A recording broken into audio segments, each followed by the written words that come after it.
Truck driver wages have fallen by as much as 50% since 1970s. Hi, this is Anis from Never Stop Trucking. We're going to be talking about truck driver wages and how in today's economy it's really not that easy to survive on those wages, especially if you count in the fact that you're not at home as a driver and that the job is not safe at all.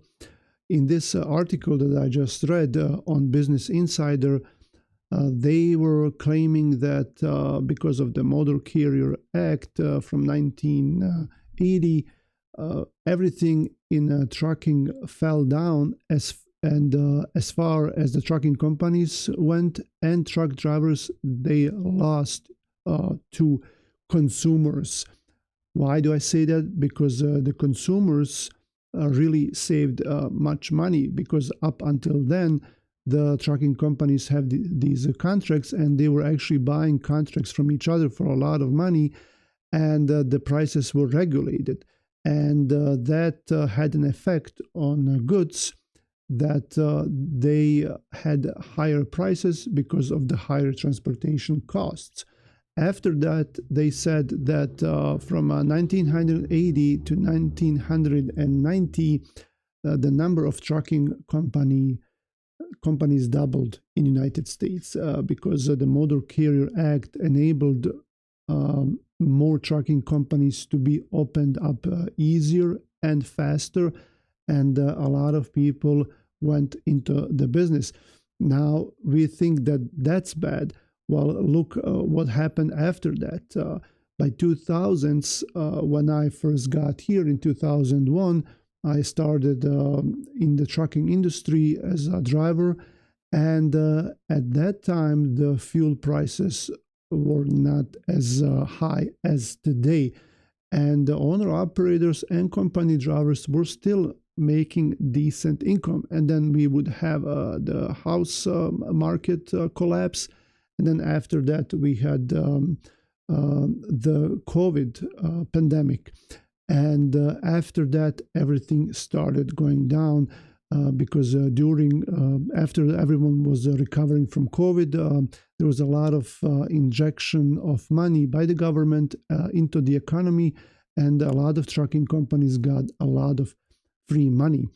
So they started investing more and more, and the consumer demand was not satisfied during COVID and shortly after because there were so many lacking parts for technology and building materials, even food, like you remember toilet paper, and shipping companies and brokers, they just started paying a lot of money for us to transport that.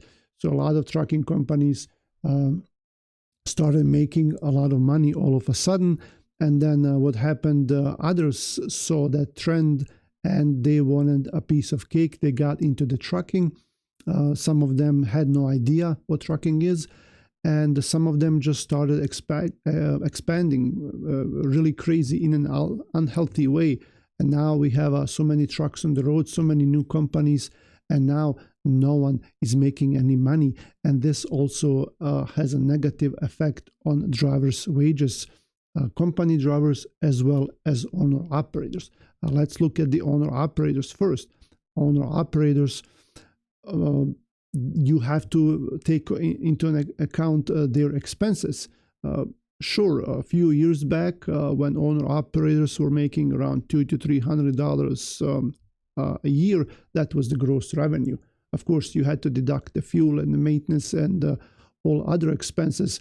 And then after everything, after you claim things, for example, the days out that you can legally claim, and everything that's allowed to do so, that's deductible by IRS, then owner-operators were able to net around $60,000 to $100,000 a year after that. So that would be the gross adjustable income after everything, and that's what would count as their income. Nowadays, I think owner-operators, their gross adjusted income is probably less than what it is for a lot of company drivers. Some company drivers right now can make decent money if they drive a lot, but that's also very dangerous, and you get tired, and it's really not good for you. But some guys can drive a lot and make some decent money. But if you're following the rules, if you follow the e-logs, and also the fact of the matter is that a lot of companies nowadays don't have that much freight, so a lot of company drivers will be sitting and waiting for that good freight. That makes them make even less money than what they used to make. For example, a few years ago, company driver pay was around 30 to 40 cents per mile, and now it's 50, 60, over 70 cents per mile. But they're driving less. The inflation is bad. So technically, they're not making much more money. If you look at the local jobs, you can find sometimes a decent company that pays hourly. And in my opinion, that's the most fair way to get paid is hourly, and then also get your benefits and your overtime. And not a lot of companies are able to offer that, but some of them will. But if you look at local jobs, for example, here in Grand Rapids, for CDL A license, they pay around $20 to $25 per hour. And a lot of them will have overtime paid, but still that's around $1,000 or $1,200 a week. And then you have taxes and everything else that they deduct from your check. And for that much work and being a CDL A driver with experience, that's nowhere enough of a pay.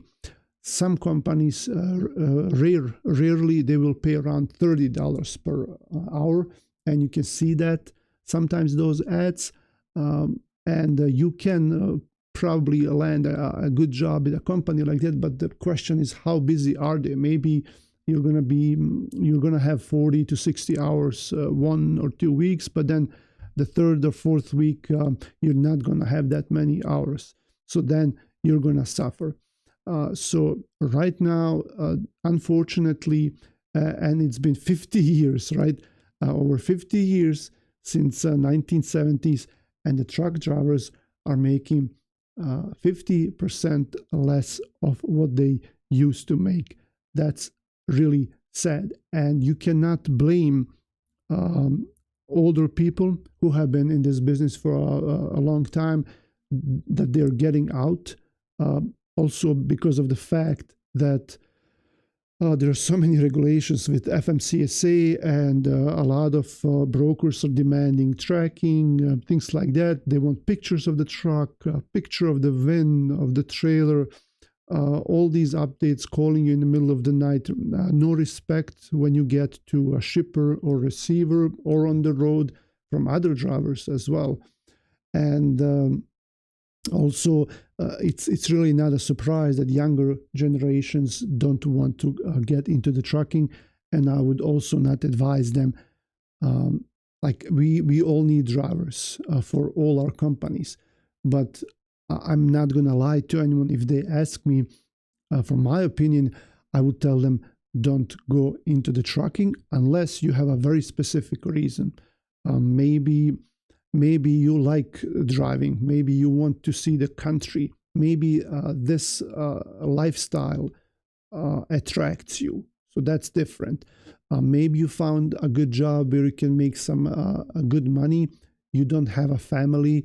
You don't even need a place to live. You can live in your truck, right? If you want to make a lot of money, you're young, and you're thinking, okay, I'm going to do this for a year or two or a few years.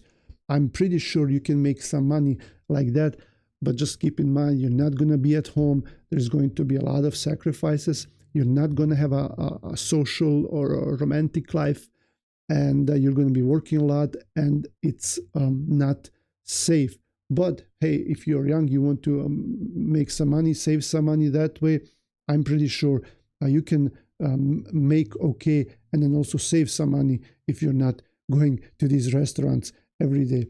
Let me know what you think in the description of this video. Is it still worth to be a truck driver? Can you still make enough money? Is it all about money? Is it about pride, about respect that you want? And let me know what you think, and then I'll see you guys around.